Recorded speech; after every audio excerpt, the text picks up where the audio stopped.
Hey everybody, welcome back to Event About It, the Dynamic Dialogue After Show. I'm your host, Megan Martin, and I'm here with the fabulous Will Curran, and we're going to get right into it. Woo. So let's quickly reintroduce you to our listeners that maybe didn't hear the Event About It podcast. What? So Will They missed Curran, it? They missed it? probably missed it, but just in case, we'll reintroduce you. You need no introduction, but we're going to read it anyway. Widely regarded as one of the most innovative minds in events and marketing, most recently leading the growth of wearables and rich data and events at head of Click at Bizaboo. He's the visionary founder of Endless Events, creative force behind Event Prof Community, charismatic host of industry-renowned podcasts, Event Icons, Event Brew, Event Tech Podcast, celebrated as one of the most influential figures in marketing, meetings, and the event sector. I'm not going to read the rest of this. You guys can keep reading on his website, willcurran.com. Started his career in high school, collaborated with global brands, Amazon, Google, Louis Vuitton, Warner Brothers, Anheuser-Busch, Uber, you name it, he's probably worked with them. He's a trusted expert for taking events and businesses to extraordinary heights. Be sure to follow him on LinkedIn and check out the website. Now, I plugged the website last because one of my absolute favorite things on your website is how transparent you are about yourself, but transparent about your favorite things. Yes. And so there's a laundry list of all your favorite things, your favorite apps, all of those. But maybe give us like 5 right now that you're loving, crushing on, like 5 favorite things. Yeah, for sure. Yeah, I like finding the best stuff. Like that's one of my favorite things is like I'm incessant about, if you're going to spend your energy using an app or a product, like it's got to be the best. There's some times where like I choose to not go with the best because like, let's be honest, like, yeah, I could choose the best ring and it's like unobtainium and it cost $1 million, but like, I'm not going to go that level. So top favorite things right now. Well, first of all, thing I use like every day, I can't live without is Perplexity. Perplexity's web app plus the iPhone. My new favorite thing is the keyboard shortcut. I do Command Shift P and I can just immediately start talking to Perplexity. I love the deep research tool. I love creating spaces and having it do deep research. It's honestly incredible. I do it a lot of times where I ask it a question, have it do deep research, and then I just go off and do something else. And I'll come back and be like, that's right, I'm working on that project. Come back and like read all the research that's come up with. That's equally one of my as obsessed with it. I just recently did a whole focus group report analysis for a client I'm working with, and the amount of deep research that Perplexity did on the whole market analysis basically was started on Perplexity. It's the best. It's amazing. I honestly wish I had it when I was starting my business because like, I couldn't have done market research. I can't believe I paid people to do market research now that tool exists. Yeah. And the one difference, just so people know, yes, and I don't know if it's for you, but for me, why I prefer it over like ChatGPT. Yes.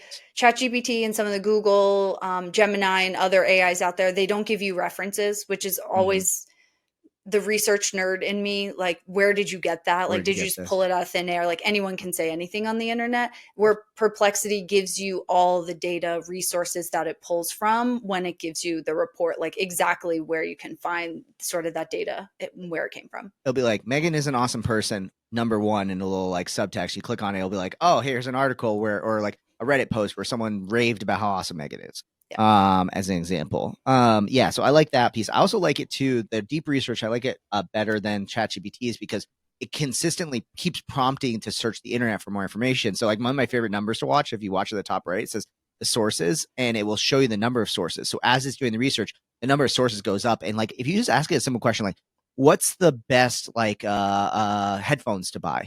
It will just be like starting at one source and it'll be like 95 sources. And like, let's be honest, you can't search Google and look at 95 things that fast and that quickly. So most people don't go past the 3rd page. I think that's some research. Like no one's going past page 3. So like if your search result is on page 5 or 6, like no one's even going to look at it anyway. Absolutely. So other things that I absolutely can't live without, let's go down, try to pick things from like different categories because I can choose like apps a lot of time. Some of the stuff also isn't maybe even on my list quite yet. This is actually pretty cool. Is this going to be a video podcast or is this going to be audio? Okay, cool. So I'll show you guys this on video then. So I just got this last week. So this is a thing made by a company called Hyperspace Lighting. Let's turn off the lights so you can see what it looks like. Infocom, Avixa, if you're listening. Yes. Get them as an exhibitor. So they make these like super cool mirror-based like lights with LEDs in it. And this one's battery operated. This is our nano one with this like power stand. We used it actually at a music festival over the weekend to like tell everyone where we were. but it's cool because you just like looking at it. And I won't like spoil it too much because it's honestly something you have to see in person. And a lot of people look at this and be like, why would I ever spend that much money? But like I'm looking at it right now, it's like an infinite cavern of lights and cool things to look at. So this is one of my favorite things right now. They make a bigger version that I'm probably gonna end up buying. But hyperspacelighting.com, hypercube is what it's called. That's Where would one. you use that in an event? Like a great example at the music festival, but like where would a corporate event maybe implement? Honestly, like everyone knows, like music festivals, like okay, lighting, something cool to kind of look at. Honestly, I would even put the 15-inch version in like in a hallway. I'd put it in a booth, and people who are just walk by, they're like, "What is that?" And if you've Oh never wow. seen one of these mirror-based like devices before, it just captivates you. And like, I think that's where it's cool. It's just kind of like an art piece. It's just kind of neat to look at. So more like personal, I think, than that. But I have seen it. There is a couple companies that make it like I got inspired by this from Electric Forest because they have a decahedron version of it that's like Mm, 12 feet tall by 12 holy feet cow. wide, and you can like actually go under it and look at it. And I know Trippy. those things exist where you can rent them, but like that I have nowhere to put that thing. But Sure. also like it probably costs $20,000 to make, whereas this is like $150. So I mean, that's worth a cool investment in a booth to draw traction. I mean, totally. everyone's always looking for like, oh, what's the innovative thing to drive traffic to my booth? Like, make a smell or a light. Like, Yeah, yeah. people who Art bake piece. cookies in their booth always have a line because you're like following the smell to the booth to the fresh cookie. Same with a light. You are making me super hungry now. Thank you. A moth to flame, if you will, to your booth. This was like a moth to flame. We were joking. We said this is like a moth to flame for ravers. Like ravers, just like they come out, and it was always so funny. We had like just as a staff, I put it on a tripod like stand, and so when we were just standing there, I just set it down so I don't have to hold it anymore. And people just walk up and be like, "What is that?" And I'm like, yeah, it's a hypercube." And they're like, "What does it do?" And we're like, "Just look at it." And they're like, "Whoa, it's a portal to another dimension." It's a very interesting piece for sure. So It's cool. highly recommend that one. Okay, other favorite things that I have. Um, okay. Damn, I'm really into plants right now because the Della's got me into plants. And deep research with perplexities made it so easy to be like, I want this kind of thing, and it just figures it all out for you. So let's see, what other cool things am I absolutely obsessed with right now? Okay, here we go. Let's go with this. So Peak Designs, who makes famous for backpacks and stuff, makes a phone case, and I'd been voiding their phone cases for a long period of time, mainly because I just didn't have a need for this attachment system they have on the back of it. But on the back, they have this little square, and for most people who probably use an iPhone, that's probably the majority of people listening to this, and those who are aware that Apple has like a MagSafe like magnet system. It allows you to That's what's like on the attach. back of mine, Yeah, MagSafe. allows you to like put it on a stand and things like. I love putting my phone in standby mode, but we recently got into e-bikes and biking around, and I needed an ability to put my phone up to see directions and things like that. And I was like, you know what? It's time for me to finally invest in the Peak Designs universe because they make this lockable, like square thing. I don't know how to describe it, but they have wallets, they have a phone, bike stand, but more importantly for me is it also has one for the car, Mm. which you can do MagSafe in the car, but to be honest, I've never had a MagSafe stand hold enough to make it through like an off-roading trip. And obviously, if most people probably know from my long story I gave in the first half of it, this is I go off-roading and camping a lot, so it holds it really well. I like it a lot, and honestly, this case is built amazingly. Like I have the newest iPhone with the camera button. Like the spot for the camera button is like one of my favorite. Like I've seen other cases that are so much cheaper made that aren't this way. The buttons are really nice, and I went full dad mode and got like brown leather, which I'm not a big fan of brown and leather, but like I was like, you know what, I'm gonna get the like rose gold version of the phone and do brown and things and like embrace like the brown color today. We're And moving away from lime green and yellow. I know I'm exactly. a little proud. Exactly. So big fan of Peak Designs stuff as well. And then I'm trying to think of like some other really cool stuff that I've been doing. Okay, and then I got one last one too. Do you want to keep this mainly event related? I can go down like more No, personal. wherever. I mean, we have all kinds of listeners here, so All right, any so favorite so thing. so I'll give another one that I don't think many people really think of, and I was really proud of now that I own a home. Is that I got a Ratio, which is like a smart watering system for your house. Mm, So yep, we're in Phoenix, where it's very hot. You have to be you not don't have to conserve your water, which is the craziest part, but you want to conserve your water because sure. let's be sustainable, people. We all know this, and Correct. so I like it because like if it rains, it automatically doesn't water the plants. It just knows that it's rained based on weather reports and stuff like that. But I That's hooked up a cool. bunch of other accessories. Like, for example, one of my favorite accessories is they make this thing called the Every Drop Matters meter. And it's essentially you hook it to the ratio and you put it over the water pipe that goes to your irrigation system. It measures how many gallons per minute are flowing when you're flowing your water in your different zones. So where this is really helpful is you not only get to monitor how much water that you're actually using to actually water your plants, not just an estimated amount, but the actual amount of water. But more importantly, what's cool is that in the chance that your zone runs and it uses more water and you can see it's running higher than its its average it's supposed to use, it'll alert you that you probably have a leak, which is really important. We obviously know if you leak, it just wastes water. It might kill your plants too. I mean, But as someone who has flooded my house yes, twice, 100%. So I would appreciate that feature with an automatic shut off. amazing. And yeah, it has an automatic shut off that like turns Yeah. it off automatically. Also, similarly to, I'll give another bonus part of this is the mow and flow. I did a bunch of research. Again, this is before Perplexity existed and told me this is the best, but I just did a ton of research on these things. Moen makes a thing that goes over your water main. It does the same idea. It measures how much water is coming, but also allows you to put those pucks underneath all your sinks and toilets and stuff, and it detects water, it shuts it off. But I like that it also shuts it off if there's an abnormal amount of water. So I think in a day and age where we know that probably, now that renewable energy is becoming more and more important, I think the next thing for us to focus on is going to be water consumption. Sure. Is a really, really cool tool to potentially monitor your water consumption. And as somebody who's never plumbed before, I've never done a plumbing project other than installing a bidet. This was actually really easy to do. I literally just cut the PVC pipe, slipped the thing in, turned it, cool, put some glue on it, boom, done. And I was like amazed. I'm so excited. I'm a plumber now, y'all. So Oh my gosh, yeah, do highly not recommend. say that. It is the one trade I will, that and electric, the trade I will always hire out. Yeah, definitely. I've gotten No. electric down at this point, so I'm pretty proud of myself for getting plumbing. Nice. So Oh, well, that's awesome. Full adulting mode. This is interesting to full see adulting Will mode. in full adulting mode about water, AI tools for water and plants and all the fun stuff. Definitely. So, in the same vein of technology, we're talking, you talked a lot about wearable tech when you were at Bizzaboo. Yep. And how do you think, not necessarily just Click, but in general, where do you see wearables changing event networking? For sure. Yeah. Like, so I'll do the quick plug for those who don't know. So Click basically is a wearable smart badge that allows you to instantly exchange contact information amongst people. Allows you to do the same with obviously exhibitors. So you avoid those awkward QR codes and everything like that.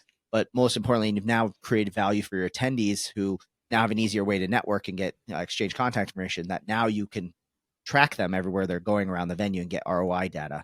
It's very, very cool technology. If you haven't heard of Click, KLIK, go check it out. It's absolutely phenomenal. Again, like I was a customer, so that's why it was so easy for me to like slip right in and just be able to explain this and help them grow the market.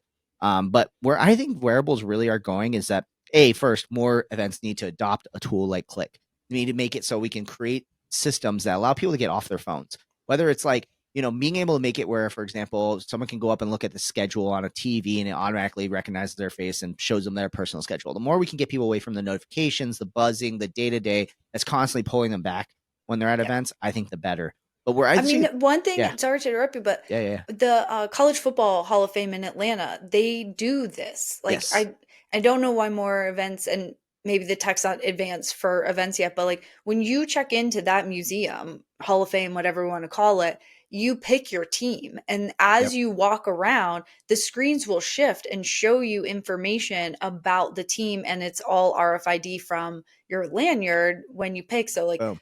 talk about scalable personalization. Like, why Yes. haven't we adopted that type of technology in events yet? Exactly. And so that's one of the definitely futures that we can go down that route too, is like now you have the ability to sniff out where attendees are and who they are and give them personalized experiences when they're going in. Like I'm imagining, for example, you go up to like the omelet dude who's making the omelets a thing, and you already said that you are gluten tolerant, and he doesn't try to offer you something that has gluten in it because he already knows. Like there's always little things that I think that we can do that will create wow moments and make people feel like a VIP experience. Everybody wants to feel like a VIP at their event, so let's deliver that.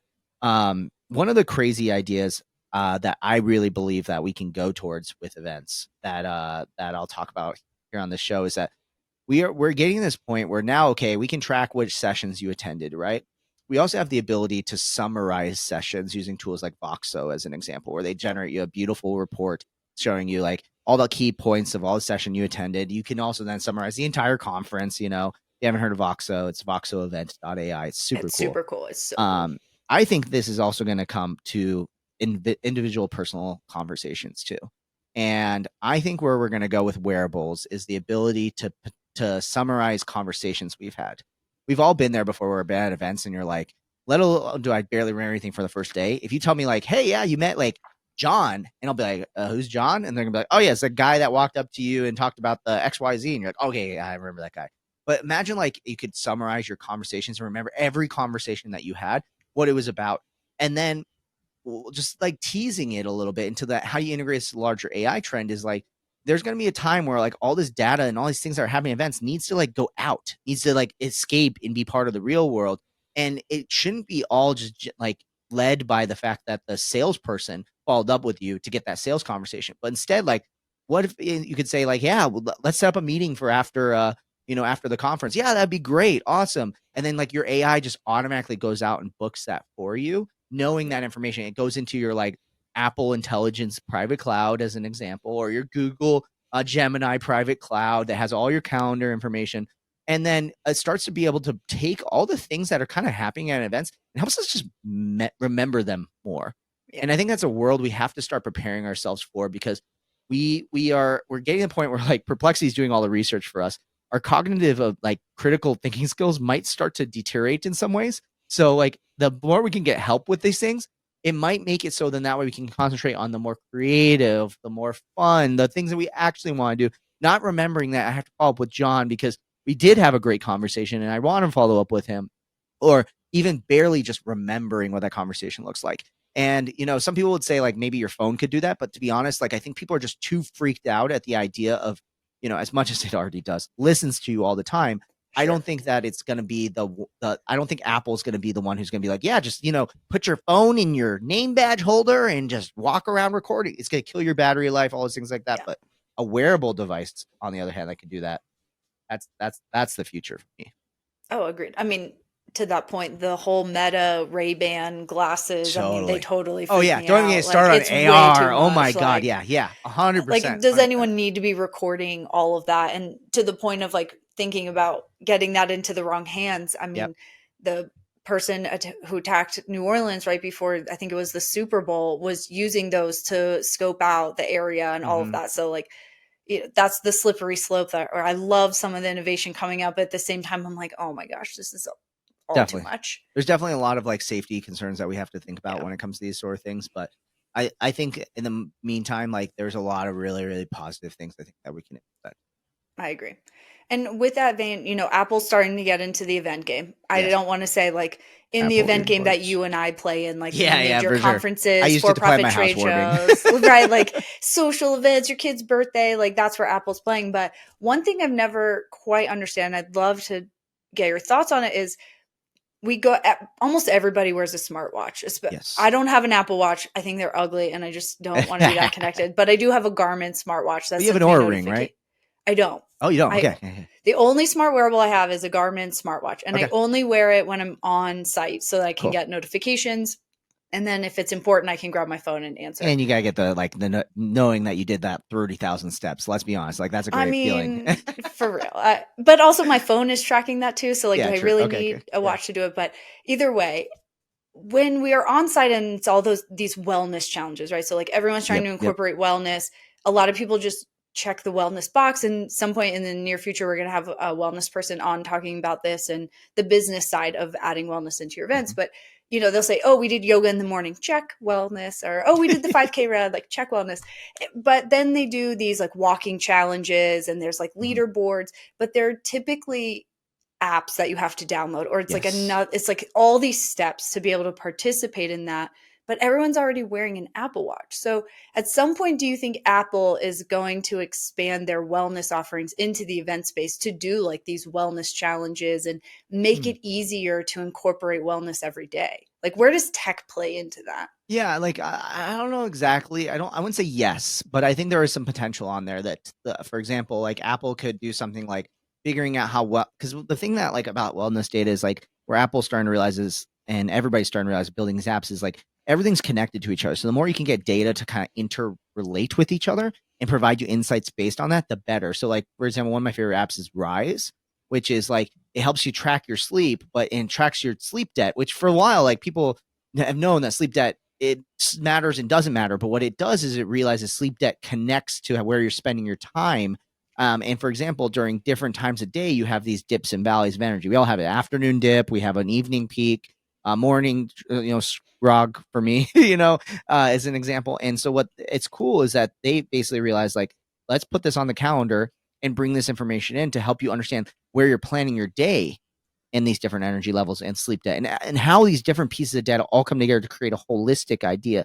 So I think Apple could do something where, like, for example, it knows that you're behind on your step goal, right? And they kind of just recently did this where the rings, for example, you can pause them for like a period of time. Like, if you're sick, for example, you shouldn't be trying to get 10,000 steps if you're sick, right? Sure. I want to hit pause and I want to be given a chance to not hurt my streak. Well, where I think Apple could potentially go is it looks at your calendar and realizes, hey, you're coming up at a conference. Well, it knows because it's an AI that average number of people that walk at conferences walk at least 15,000 steps. So it might be this thing where it says, take it easy. Your step goal is 5,000 steps these first couple, like before the conference. You're going to do the conference and blow it out. And then it's going to then give you a break and say, look, go for 5,000. Like, and start kind of automating a little bit the way that we do it and bringing in that holistic data. And that's where I trust Apple to come in. I do think the wellness challenges with the Apple integration is really smart. Like a lot of these wellness challenges with the step counters are like connecting to the Apple Health data. I think where it could be also really interesting, this is where no one I think is really playing around with. And I want to give a shout out to Charles Trong, who created Click. And he was the first person I've ever seen that actually physically did this. And they basically did a study at the first year I ever saw it was at oh my gosh, C2 Montreal, where the first time I experienced Click in Great person. event. Great. Yeah, amazing event.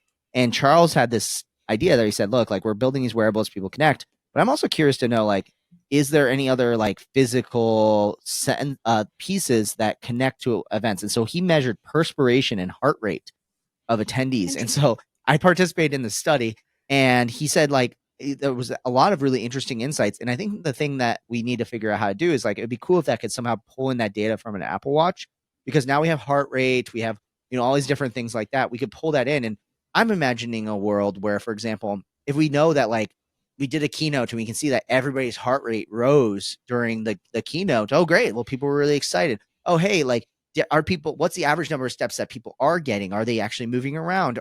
Is there a time where like I start to see the afternoon slog of energy that's starting to hit? Can I then maybe decide to pull a DJ on stage and get everyone a dance break? Yeah, shift up the agenda. Like maybe it's not talking heads in the afternoon. Totally. It's interactive outdoor sessions or something. Absolutely. And I think that's a big part of like where I've pushed a lot of our Click customers to start thinking about their data that they have, is that it's real-time analytics for your event, similar to like how we kind of could know heart rate before. We just go put arm cuff on, we know our blood pressure, our heart rate, and we have a general idea. Where it started to become really helpful is when we constantly knew where it was and we could plan around it. And so like I told planners, I said, look at where your attendees are spending their time, and as you start to see where they're spending their time, start to craft day 3 and day 4 and all these things like that based on that. And I'm imagining like a dashboard. This is my like future event planner dream, is like you have a command center, you open it up and you see like screens of like heart rates and where people are spending their time and which sessions are most popular, who's networking through, which sponsors are doing well, who's talking the most to each other, what sort of word clouds are popping up with things. And you start to like, instead of going into an event being like, and here's our schedule and we're gonna follow it and hang on to the horse as long as we can until we get through the week. Instead, it becomes this world where we can look at it and start to say like, okay, wow, that session's doing really well. Let's delete that session. Let's put this session in instead. Let's do this. There's a lot of like things that we have to figure out how we're going to do this, right? Sure. Like you can't cancel. I mean, the logistics of that I can't even imagine. Yeah. Like the operational side, but well, maybe theory, AI yes, could I'm do following it for us, you. right? Maybe like this is one of those things where we say, hey, like we're going to cancel this. AI, you reach out to the speaker. They're going to get paid no matter what. They're already here.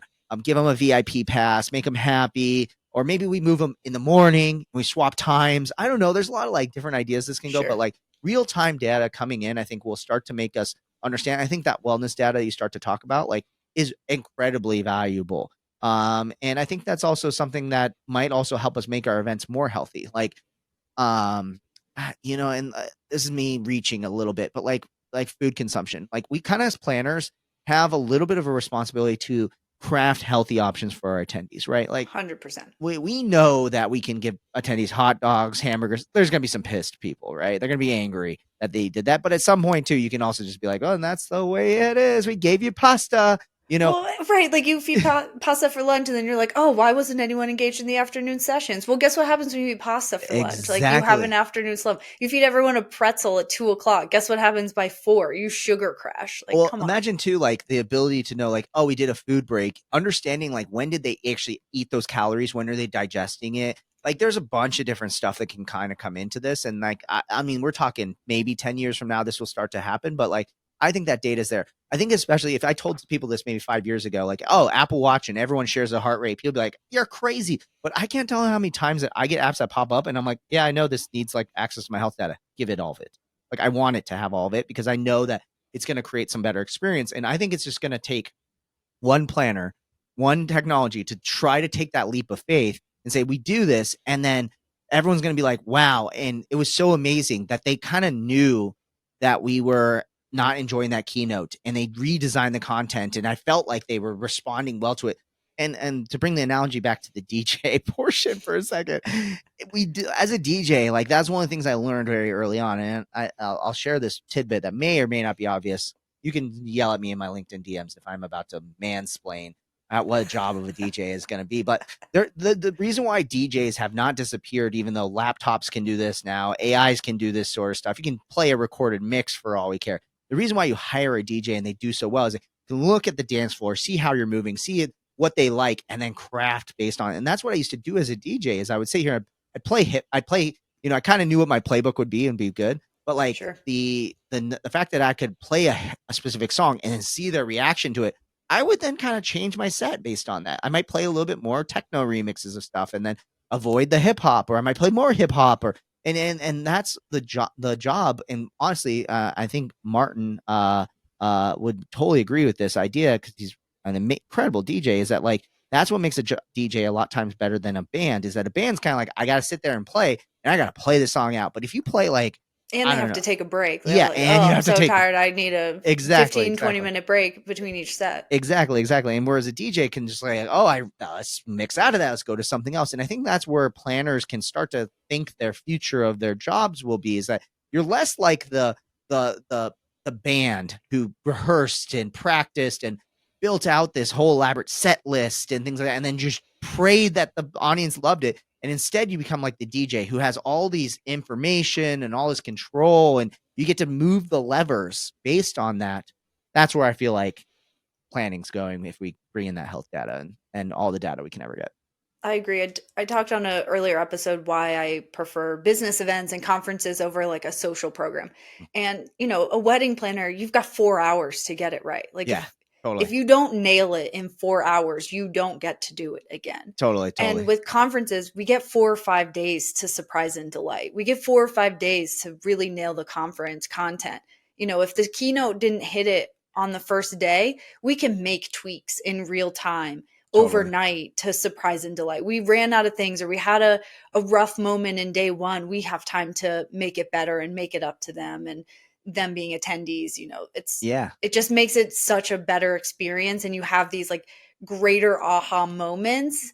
Don't get me wrong. I love a social and their party and they're beautiful and all the well designed, but I would take a business conference any day over a social event totally. because of what you're saying. Like you get to curate these multi-day experiences and really get it dialed in for, Do you see that every as an person. attendee or just as someone working the event itself too? As an event designer, Okay, an yeah, event yeah, yeah. strategist, I I agree. prefer it. I mean, attending, I probably would take a social event over a conference just because the introvert in me is like, Let's stepping into lower the another bar. conference of 2,000 people. I'm just like, catch me at the bar when you're done. Like, I don't want to step into this room and have the Yeah, same awkward small talk over and over and over again. I But agree. designing and thinking strategy, there's so much more opportunity that we have to go in the events world. And I think people are finally looking at data differently, which is kind of why I started Hmm. my consulting business this year on top of, working with EMC and starting to dig in with Bear Analytics more is because I think people finally are starting to not just have reports of data, but Yeah, actually looking at it and analyzing it and be like, wow, I had no idea that segment of our audience was going to these sessions or doing this Hmm. thing. We should lean into that more and like designing smarter, better events for people. Definitely, definitely. And I'll share something. Yeah, for all those people who make it this far into the show and also came to the exclusive VIP after party, I'll give it a nugget. Something I almost would never say potentially publicly, but or have never said at least more. So this is an exclusive. Uh, I think I agree with your exact mentality as a designer. This has nothing to exactly do with what we're talking about, but the fact that like one reason I love corporate events and the idea of a 4 day event, and I think maybe music festivals kind of get this in a little bit of a way, but the idea that like, yeah, day one, everyone knows day one of a conference is crazy. Like Yeah, you have to be prepared that that's intense. But one of my favorite things is day two, day three, day four. It's like a coast mode. Like you kind of like it, ideally you want to start to take in that real time data, and it doesn't become coast mode completely. But like in a lot of ways, like you solve so many problems that first day, trial by fire. And that's one reason I love corporate events is this idea that yeah, you have time to like fix things and change things and like I can't tell you how many times that I've done multi-day events where I go, yeah, we'll figure that out by the fourth day. Like we'll get, yeah. Oh, we have to make a PowerPoint deck. Ah, we'll do it by Friday. We got time. And I think that's a pretty cool special thing. That I think no one would really admit publicly because it's a mission of like basically it's easier.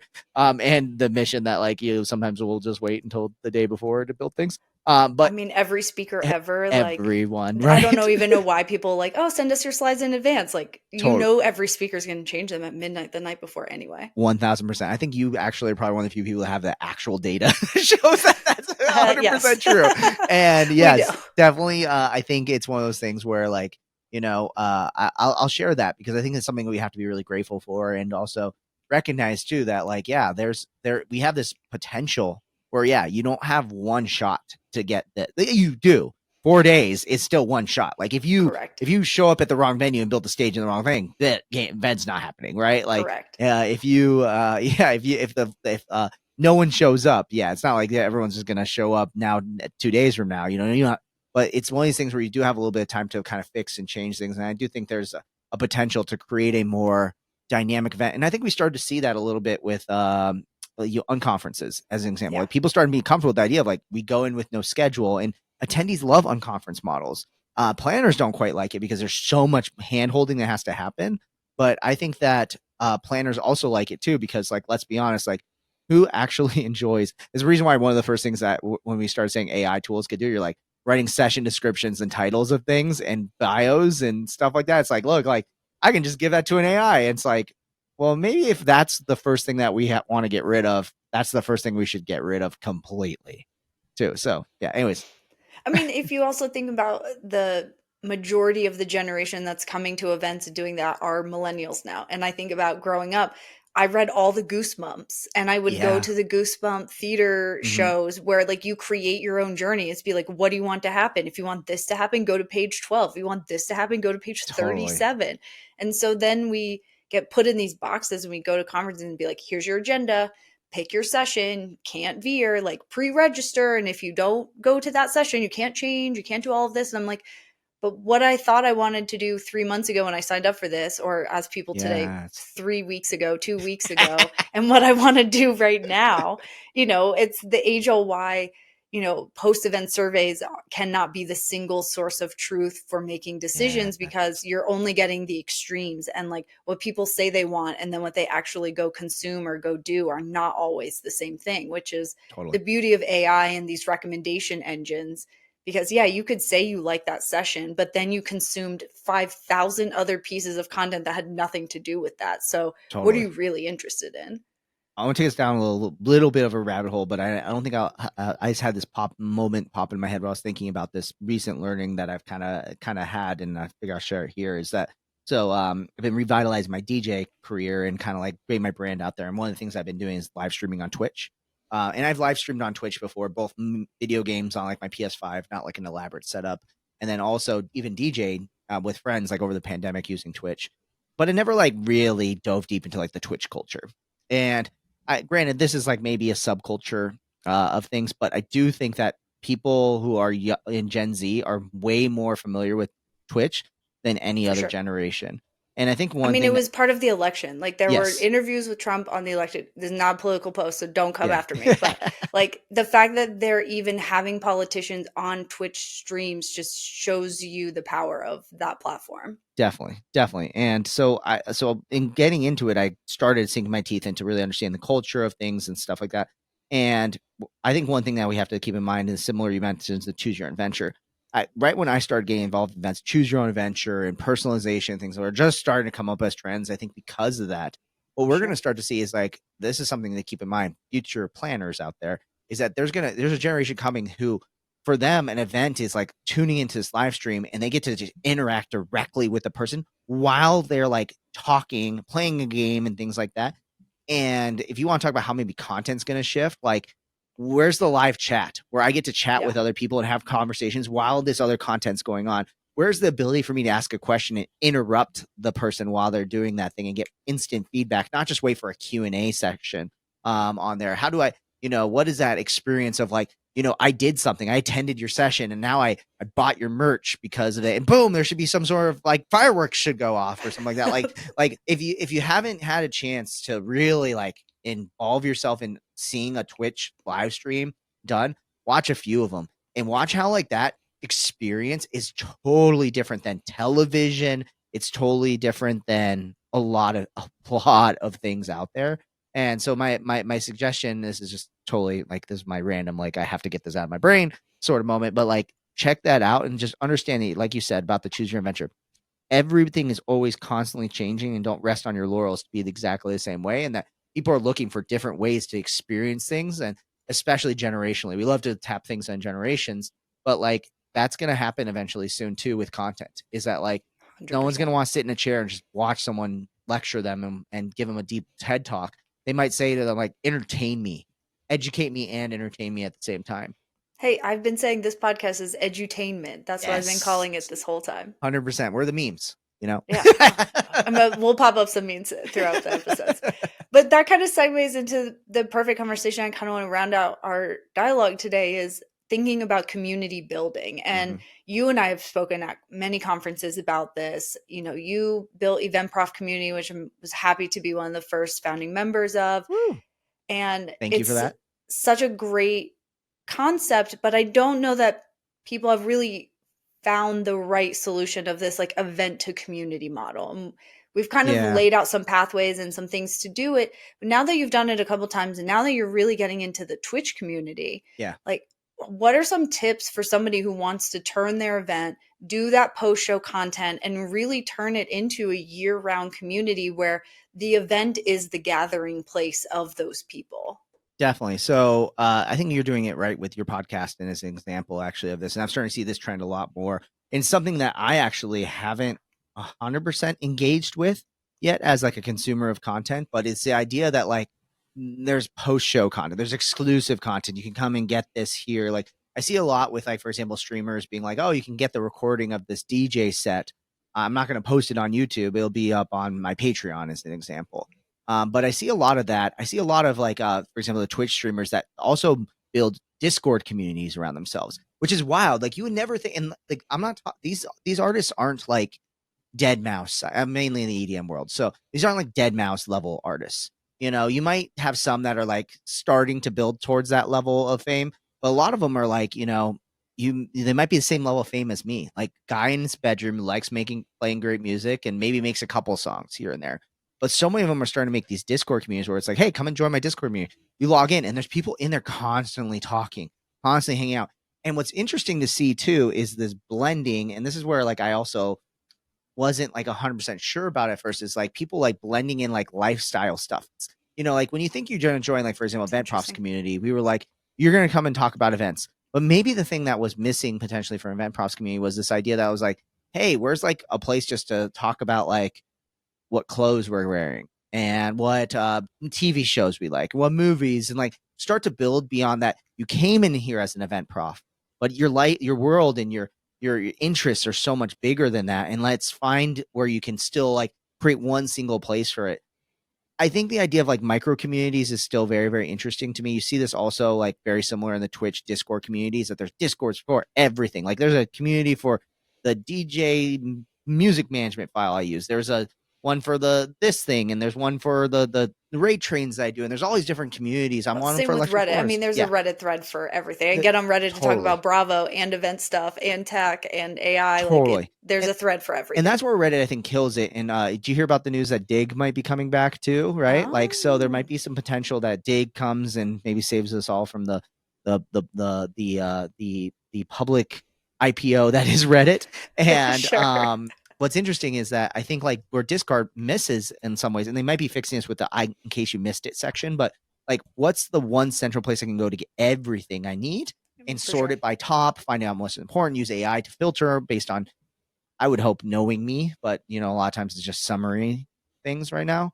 But I think that's one important thing for people is if you're starting a community now, it's like maybe this idea that realizing too that it's more than that. And I think we saw this a little bit in associations with like MPI, PCMA, ILEA, you name whatever association that exists in the events industry, that they all, you come in as event professionals, you join the association, but in reality, you started to become friends beyond that. You started to hang out, you talk about other things, you'd be interested in this, you go to each other's weddings, all these things like that. I think that's an interesting part of it that we might be missing a little bit online. And then I think the last piece that I'll add on to this, as I can probably just rant on and on about all my learnings about community over the last like year or so, Sure. is the one thing I think that I will challenge online communities is that, and this is where I think Discord doesn't get it right, and honestly, some communities don't get it right, is that I personally don't feel always that chat is the best place for everything. Discord fixed this a little bit by creating forums within it where you can post and have threaded conversations, but I think to truly feel engaged, you need multi format engagement that comes in. You need a forum, you need a chat, you need voice and video, you need live webinars, you need event in person. It has to be multi format because, to be honest, like forums are great for I have problem, give me solutions, here's all the answers, let's push the stuff to the top that's the best. Chat is great when you're like, I need an answer right now, I searched it, I can't find it, but it's not worthy of a whole discussion. Like, Sure. how are you doing today doesn't need a forum post.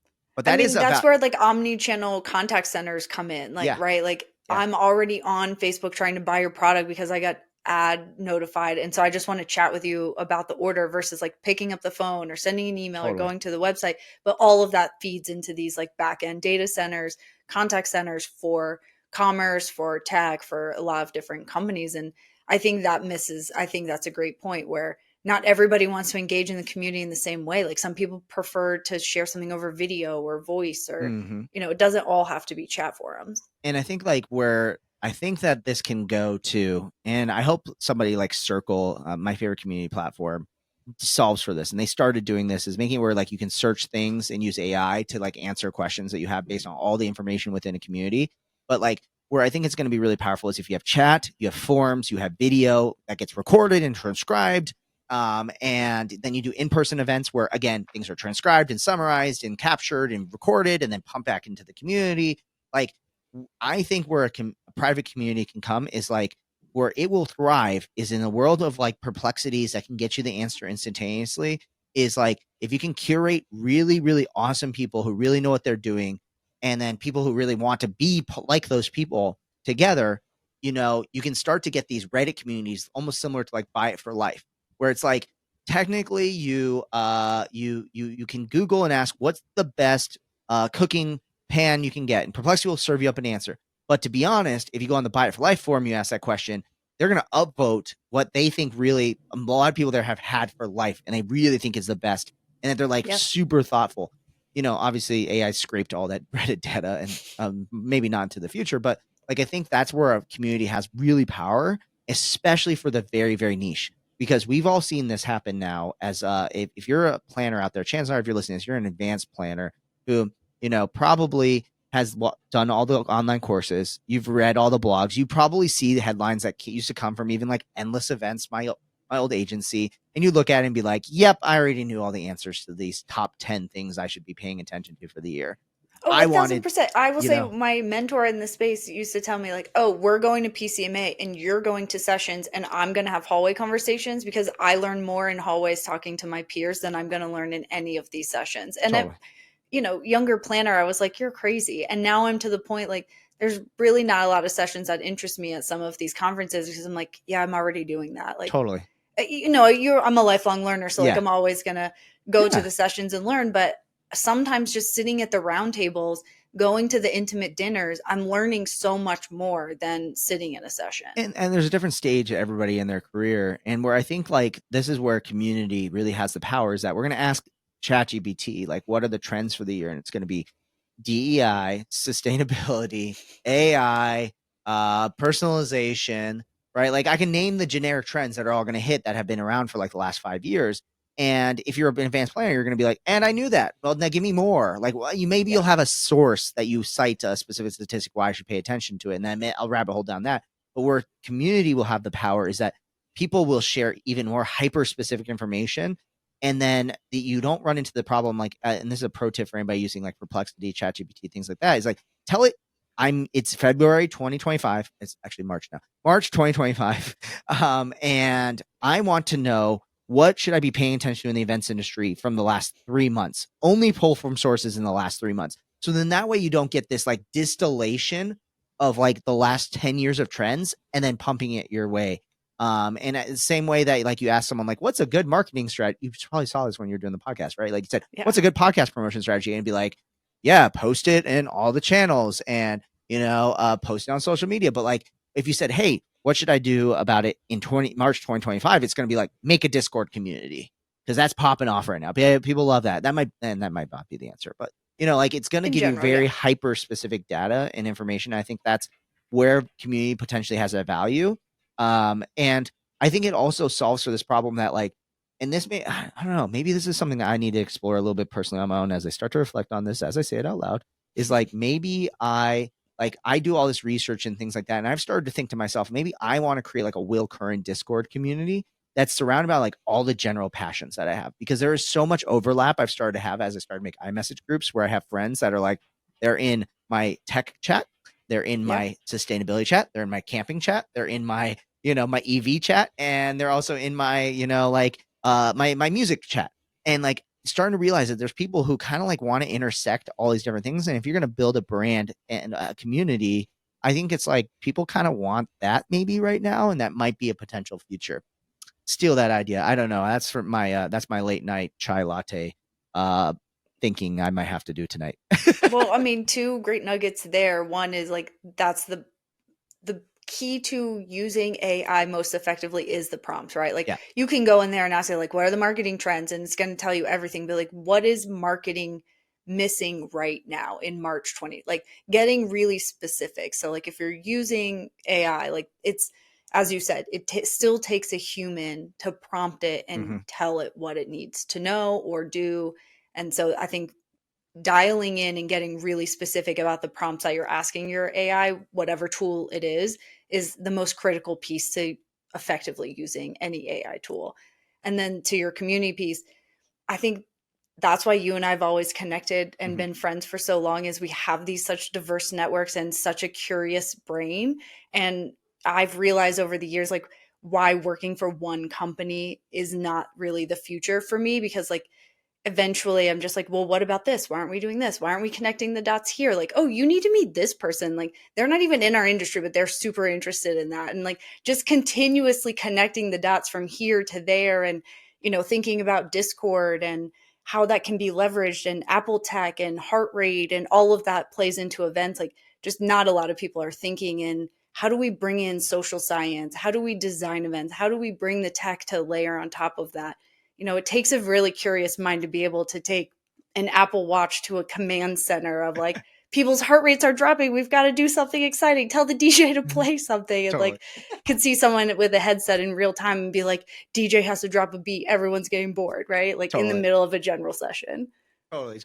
And I actually think I've done that a couple of times where, you have, where it beckons back to, and we talked about how it's different than broadcast is like, it beckons back to when I was on newsrooms DJing and they would you had an earpiece in and they'd be like, all right, Will, we're going to be coming to you in 10 minutes, blah, blah, blah, this and that. And I kind of had to like know what the upcoming stories were, as it relates, and then drop it in perfectly to create this cohesive experience and stuff like that. And I feel like that's what people are looking for in the WoW side of things. So, yeah. Totally. Well, we could continue talking forever. Literally forever. Forever. But I hope everyone very much enjoyed this dynamic dialogue after show. Thank you, Will, for being one of the first guests on the Event About It podcast. It's always a pleasure to have you on. And I just have always enjoyed the dynamic dialogue and conversations we have because, man, we could talk about a million topics. I mean, off-roading and adventuring on top of all of the tech and event stuff that we love. But I can't wait to do it again. And thanks everyone for tuning in for the Event About It Dynamic Dialogue After Show. And until next time, have a good one.